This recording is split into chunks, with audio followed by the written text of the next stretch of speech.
La, Oo. Tatanong ka na naman. syempre naman, bago umuwi. Tapos na tayong kumain. Oo nga, Sabi tapos sila, na. tapos na. Sino pang hindi pa tapos? Si Troy, Rama. Ang laki ng boy. Tama naman, ang laki. Sino ba yung may Ulo-ulo. suko kagabing malaki? Are! Ah!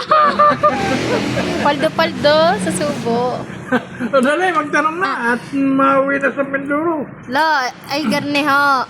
Ah, Bigay panahon ng crisis ngayon. Ay, anong mangyayaring pinakamasaklap sa buhay mo ngayon? ganitong krisis. Aha. Apo, ang pinakamasaklap mangyari sa buhay mo, yung ganitong magsara ang kumpanya na yung pinapasukan, hindi mawawalan ka ng trabaho.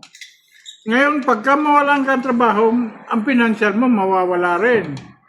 Yung bagang walang-wala ka, and then ikaw ay lalapit, wala kang malapitan. Yun ang pinakamasaklap na mangyayari sa buhay mo sa ganito. Kaya kung sakasakali, halimbawa may trabaho ka, may konting sahod ka, kung maaari talaga kayo may magtira kahit konti. Dahil mangyayari na kayo bigla na lang mawala ng trabaho at napakahirap. Ay iba-iba kung ikaw ay may itinabi.